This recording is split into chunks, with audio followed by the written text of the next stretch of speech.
digamos, un reglamento de arrendamientos colectivos que estuvo durante la República funcionando en Écija. Ese reglamento lo llevaron a las asambleas de Villanueva de Córdoba y con eso se hicieron las colectividades en Villanueva de Córdoba. Por tanto, también ahí la palabra revolución es muy discutible. Dejo ese tema. También está en conexión con esto lo de los comités que había en los pueblos. A menudo se les ha llamado comités revolucionarios, pero no eran comités revolucionarios. Eran digamos, comités de guerra en todo caso, y más exactamente, comités de defensa de la República. En todos los comités de todos los pueblos está presente el alcalde, que es el representante democrático del pueblo. Luego, ya llamar a esto revolución cuando está el alcalde presente, en realidad estos comités eran una especie de... ¿cómo se suele llamar cuando hay un problema gubernamental? El gabinete de crisis. Eran como gabinetes de crisis, como comités de emergencia ante la situación caótica producida repentinamente para resolver los problemas locales que se habían planteado, y para ello no había fondos, no había caja de caudales, se necesitan, se recurre inmediatamente a este papel moneda que eran los vales. Y se extienden vales firmados por los comités. Pero esto no es la abolición del dinero, ni esto es una medida revolucionaria, anticapitalista en contra del dinero, sino que era una necesidad porque no había moneda fraccionaria y manera de salir al frente con los problemas locales que se acababan de plantear. Entonces, lo que eran simples comités o gabinetes de crisis o de emergencia, llamarles comités revolucionarios, todo esto nos lo tenemos que replantear.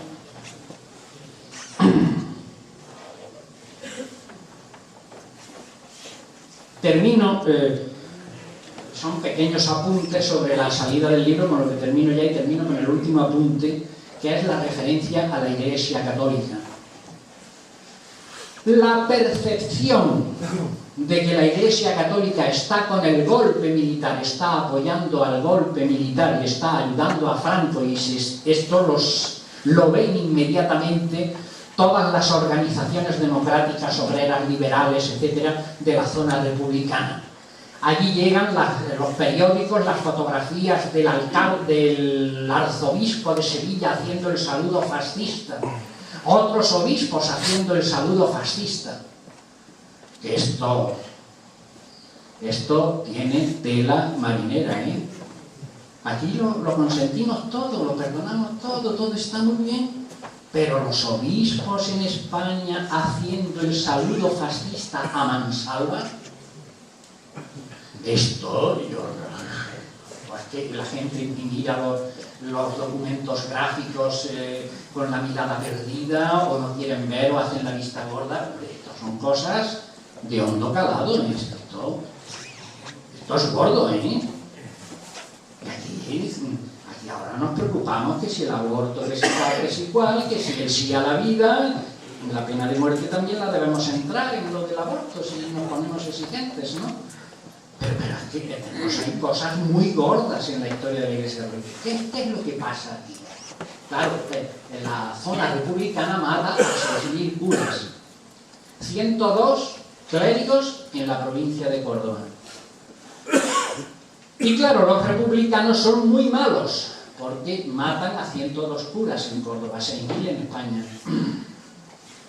Pero la Iglesia se ha hecho beligerante. La Iglesia ha formado parte del enemigo. Y en la lucha antigolpista y antifascista están los que han producido el golpe. Y ahí está el apoyo de la Iglesia al golpe, y toda la gente lo sabe. O sea que vamos a hablar de responsabilidades. Los republicanos han sido muy malos matando a 100 curas en Córdoba.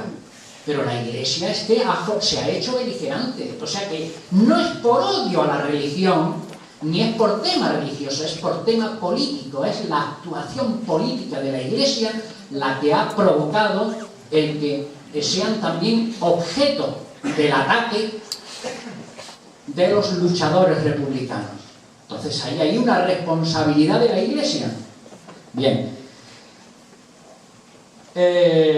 Dejo las cuestiones planteadas, muchas más hay en mi libro El genocidio, donde he querido revisar muchísimas cosas, y entro ya en la posguerra, a la que yo califico de solución final. Yo creo que ni entonces, ni en el año 39, ni hoy día se ha comprendido bien el sentido y alcance de la matanza franquista. El proyecto de exterminio, esa es la raíz del golpe. Cuando los golpistas se lanzan en el año 36, no hay un proyecto social, no hay un proyecto económico, no hay un proyecto político claramente configurado, solo hay un proyecto represivo de matanza, de eliminación, ya lo he dicho antes, del sistema republicano y de la generación que sustenta a la república. Una generación con muchísimas ideas. No son solo los obreros o los marxistas. Es el libre pensamiento, el laicismo, los liberales, los maestros de ideas avanzadas. Es toda la modernidad la que ahora va a ser atacada de manera decisiva por el golpe. Para esto se hizo el golpe. Y para esto ocurre el 18 de julio. Para reprimir, para doblegar, para meter en cintura, para exterminar, para limpiar. Y entonces, este proyecto de matanza, ya lo he dicho antes, esto es el núcleo, esto es la base sobre la que gira lo que ocurre en el año 36 y siguientes. Y la guerra, las operaciones militares son colaterales, pero lo central es la matanza programada. Esto de que la matanza es programada ya está dicho y escrito jurídicamente por el juez Arzón en el auto de octubre y en el auto de noviembre, donde han quedado ya selladas, aunque después esto él haya sido apartado del caso, esto haya terminado un poco como el Rosario de la Aurora.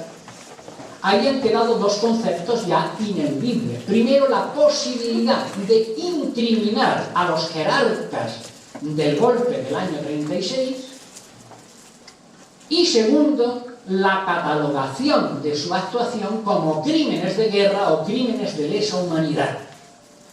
De manera que mi título del genocidio ya está en consonancia con lo que figura jurídicamente en los autos de Garzón como crímenes de guerra y crímenes de lesa humanidad, que está así dicho sin más.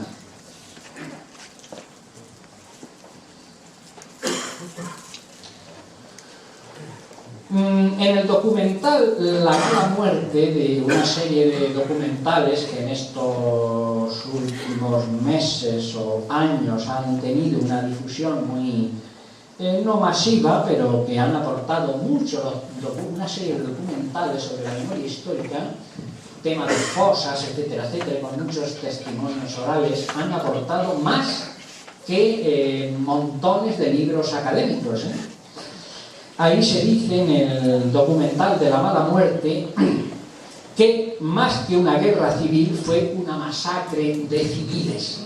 Más que una guerra civil, lo del año 36 fue una matanza de civiles. Y que la matanza estaba programada, se dice así, en las fosas del silencio. El general Mora, bueno, esto lo sabemos por otros documentos, no necesariamente en ese documental, por otros sabemos que eran las órdenes diríamos discretas o secretas que iba dando el general Mora, el director de la conspiración. Dice, hay que sembrar el terror, hay que dejar sensación de dominio, eliminando sin vacilación y sin escrúpulos a todos los que no piensen como nosotros. Las llamadas a la violencia de Mora, de Keiko, de Llano, de Franco, que en la célebre entrevista esta con el periodista Jay Allen afirma que está dispuesto a eliminar a media España para conseguir sus objetivos. Hay en esas y otras declaraciones donde se demuestra jurídicamente que el golpe tiene una programación de la violencia que la violencia no es colateral, que es central. Hemos dicho que la posguerra fue la fase definitiva de la limpieza, del exterminio. Los que se sorprendieron del castigo inesperado entonces ignoraban que la guerra se hizo para esto, para el gran exterminio y la gran matanza. Y para esto se lanzaron en la posguerra, sobre todo, no digo ya en la guerra, que en fin, prefiero centrarme en la posguerra, una batería de medidas represivas impresionantes. Primero fue la proliferación de campos de concentración. Campos de concentración ya anteriores al año 39, pero situándonos en el 39, hay casi 200 campos de concentración en toda España. Más de 500.000 de hombres, porque son fundamentalmente los hombres los que van a los campos de concentración, 500.000 presos. Esto es un fenómeno insólito en la historia de España y en realidad de pocos países, porque los campos de concentración han sido puestos en funcionamiento por Hitler a partir del año 33. Franco les dio un impulso impresionante, son previos a Mauthausen y a Auschwitz, y a Gusen. Los campos de concentración franquistas. Este es el aviso a los vencidos para que tomaran conciencia de su papel en el nuevo Estado, un papel de absoluta negación y miseria. Son el primer gran instrumento represivo del franquismo. Mediante hambre, humillación, sufrimiento, hacinamiento, enfermedad, muerte y fusilamientos selectivos que se hacían ante las mismas alambradas de los campos de concentración. En Córdoba existió sobre todo el campo de concentración de la Granjuela, en la cuenca minera de Peñarroya. Ahí fueron a parar, los llevaron andando desde todos los puntos de la comarca de los Pedroches, los llevaron andando a la Granjuela, pero eso se llenó enseguida. Entonces gran parte de los cordobeses fueron al campo de concentración de Castuera, en Badajoz. Allí había unos 90 barracones y una población impresionante de concentrados, y allí se producían fusilamientos. Todo esto se recuerda ahora en actividades de la memoria histórica que lleva la gente de Castuera en Badajoz. Ahora estos días andan organizando también conmemoraciones sobre la situación terrible de estos campos de concentración. Yo recogí un testimonio de la Granjuela de Miguel Regalón, de Villanueva de Córdoba, que decía: fui detenido en Añora, donde estuvimos 3 días sin comer. Después, andando por carretera y bien custodiados, llegamos a Pueblo Nuevo del Terrible. Estuvimos una noche en un caserón viejo y húmedo, hasta que a la mañana siguiente, por carretera y sin comida, nos llevaron a la Granjuela. Nos dieron una lata de sardinas y un panecillo para 4, y a continuación a hacer un foso alrededor del pueblo. Llegamos a comer hierba del campo y harina de algarrobas. Allí llegaban los fascistas con autorizaciones para que les entregaran personas a las que una vez fuera torturaban y fusilaban. Eso de los campos de concentración, digamos que estos campos de concentración tenían una finalidad clasificadora, que respondían a un gran proceso de investigación que se sustentaba con aquello que se llamaba la operación aval, todo el mundo buscando avales sobre buena conducta, ¿no?, ante amistades de derechas que pudieran firmar algo en favor del preso que era allí, pero a los que salían libres de los campos de concentración se les volvía a detener inmediatamente cuando llegaban a sus pueblos de origen, donde los fascistas locales los conocían y estaban conceptuados como personas de izquierda, y acababan a menudo en el fusilamiento, ¿no?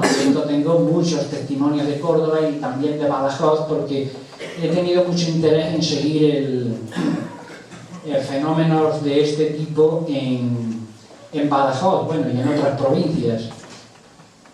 El segundo elemento represivo y el básico del franquismo son las cárceles. Las cárceles franquistas son el eje de la represión. Hay unas 500 cárceles grandes en toda España, la mayoría habilitadas. Habilitadas quiere decir que no eran en locales penitenciarios propiamente dichos, sino habilitados, caserones, en fin, dependencias, barracones o dependencias de lo más extraño, ¿no? En el año 40 hay conceptuados por diversas fuentes 300.000 presos políticos en España, esto en el año 40, de los cuales 17.800 eran mujeres. Hasta entonces, hasta el año 40, este suceso se califica como la población penal más numerosa del mundo.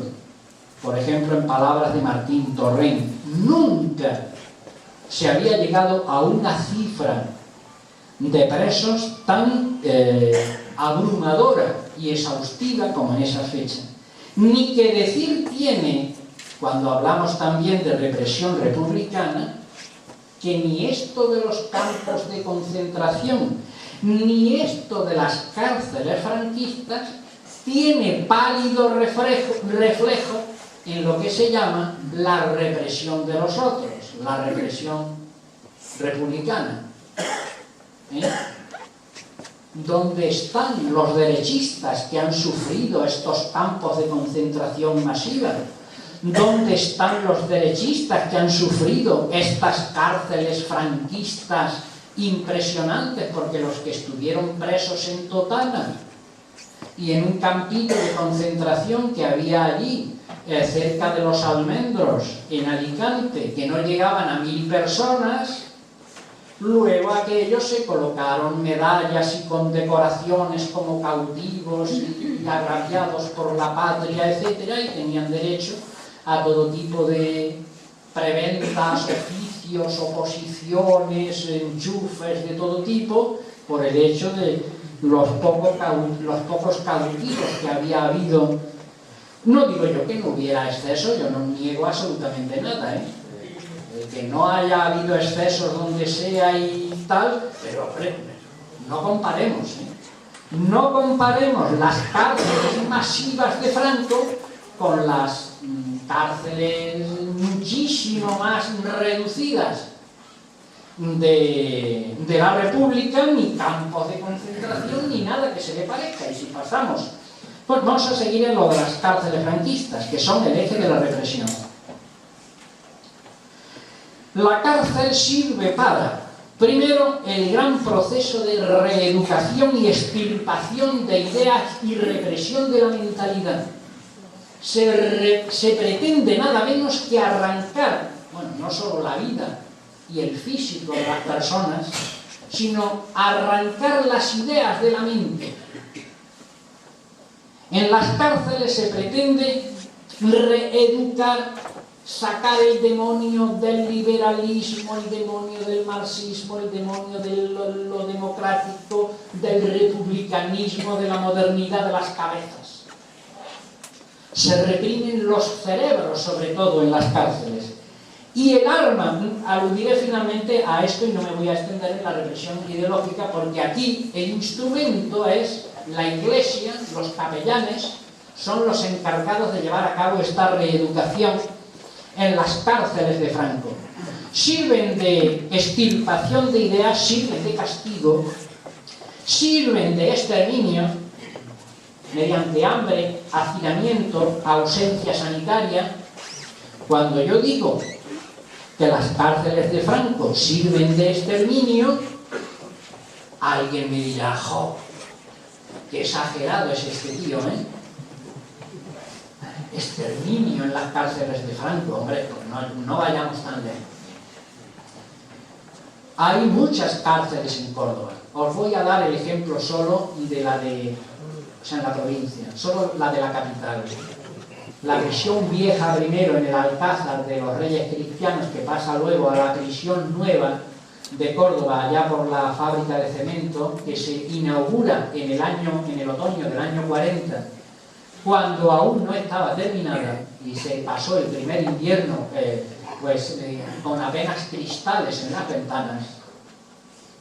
Hay una población penal de 4.000 personas. 4.000. ¿Ustedes saben la gente que muere de hambre y epidemia en estos años en la cárcel nueva de Córdoba, de 4.000? 756 que yo haya contado. Seguramente se me han escapado muchos. Como mínimo 700. Eso es más del 25%. Una población penal en la que muere de hambre más del 25% de las personas. ¿Eso no es exterminio? Eso es Auschwitz, señores. Eso es Mauthausen. Pero, ¿es que creen ustedes que solo funcionaba así la de Córdoba?